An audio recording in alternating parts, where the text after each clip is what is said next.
Mike Palmer from Know Your Rights Group and Success Coaching International with another very important live video update tonight. This evening we're going to be talking about the coming second wave, which has already well and truly started, and we're also going to be talking about the COVID-19 tracing software that is now essentially being installed onto all smartphones. Now, I did talk about this a little bit on Tuesday night, so if you missed Tuesday night's radio show, please make sure you go into our members podcast and listen to that. But I'm going to cover in a little bit more detail tonight because it's well and truly doing the rounds on Facebook. A lot of people are concerned about this. The issue is I don't think they're concerned for the right reasons. So, first and foremost, how do you find this on your phone? All right, if you have an iPhone, okay, borrowed a iPhone here.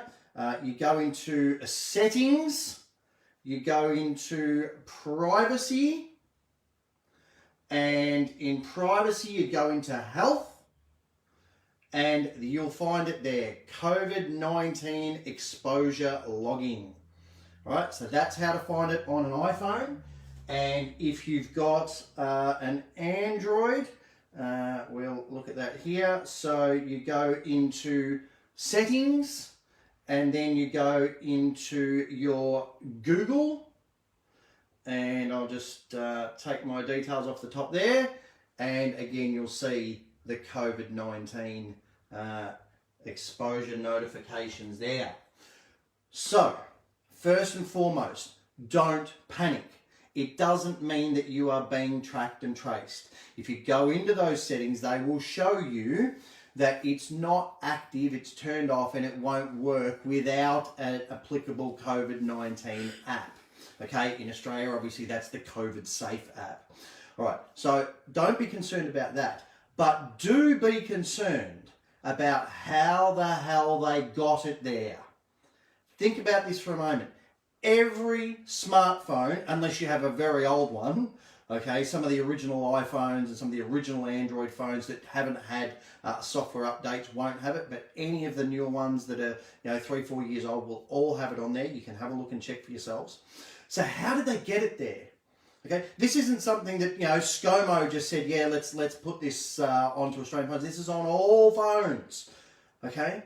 Somebody way up there in the elite had enough power to pull the strings of every single smartphone manufacturer, iPhone, through Apple, through Samsung, Huawei, however you pronounce the bloody thing, Google phone, all of those phone manufacturers were all convinced to put this COVID-19 software onto the phone's operating system.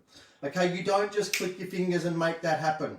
You have to be super powerful in order to make that happen. You also don't make that happen just for the fun of it. You do it because you are not going to let this go.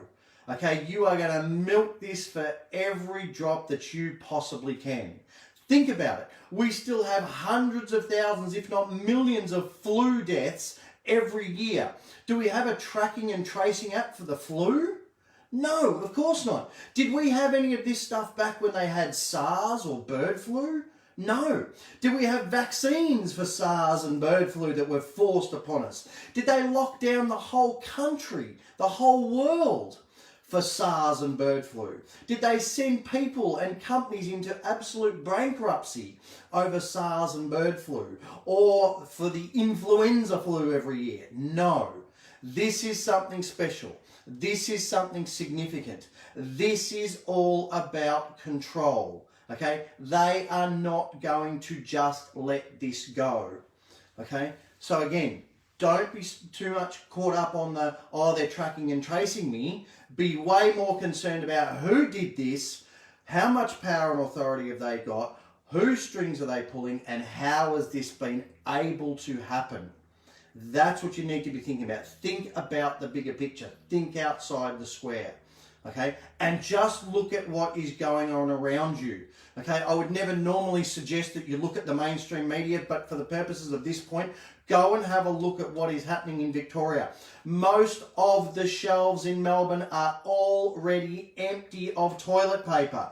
Yes, I know, I can see you ripping out your hair going, what the hell? Yes, I know, it's insane, but it's already there. Go and look at the photos. They're all over Facebook. They're all over the media, okay? There is no toilet paper again in Melbourne, all right? Why? Who knows? But it's called panic. Now, remember what happened last time. First, the toilet paper went, okay, which we said, why are people buying toilet paper? Surely they should be buying pasta and flour and rice and all that sort of stuff. And boom, a few weeks later, everyone went and started doing those. You don't have a few weeks this time, people. You've got a few days. Again, already, go to your supermarket now, look at the shelves. They've already got limits on how much pasta you can buy, how much rice you can buy. A lot of the shelves are already emptying out. You've got a couple of days at most. I would suggest basically till the end of this weekend. Now, I'm not here trying to cause a panic or cause an uproar or anything like that. I'm just dealing with reality. A lot of people got caught out. A lot of people got caught short during the first wave, and they were unprepared and they were left without. I'm telling you, okay, put your feelings about whether it's stupid or makes sense or anything aside and deal with the reality. Go and stock up and get yourself prepared. Again, if it all disappears into nothing, okay, well great, you've got a little bit of extra food around the house. But if it is bigger and worse than the first wave, which all of the signs show that that's exactly what's going to happen, you will at least be prepared. Okay, things are going to move much quicker this time around than they did last time around. Again, go back and listen to our Tuesday night show.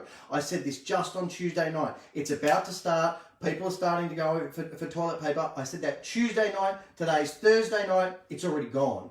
That's how quickly it's happening this time.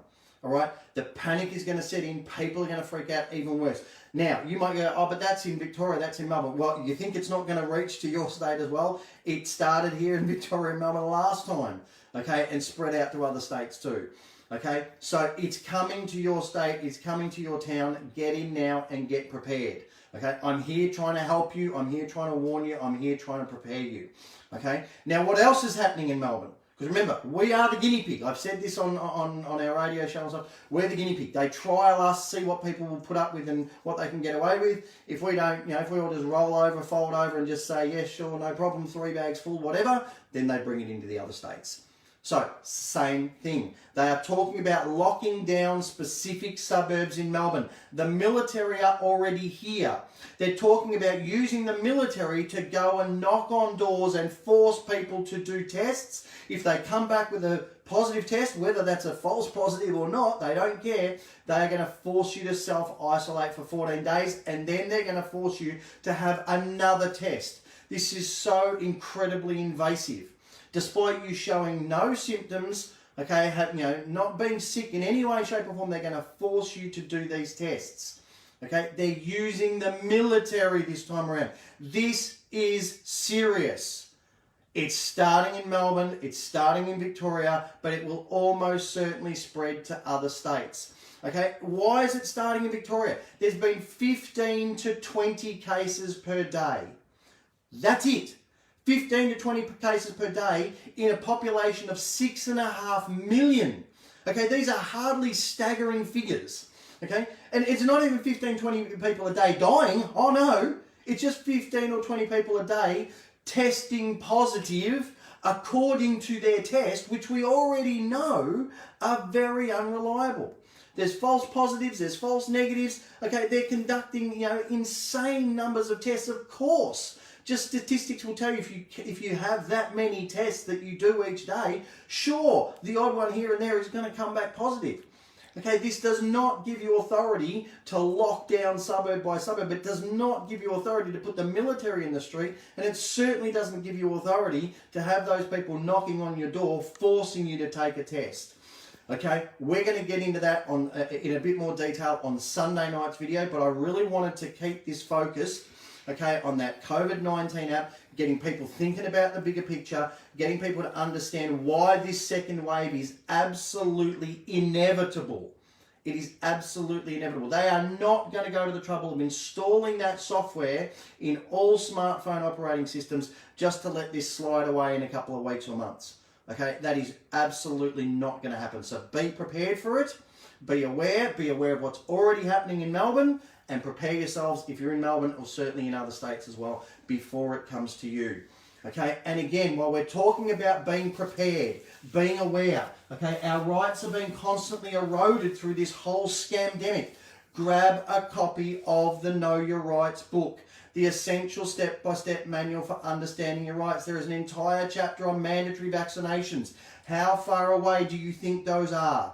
Get the information now so you know how to protect yourself, so you can start writing the letters, so you can start being proactive.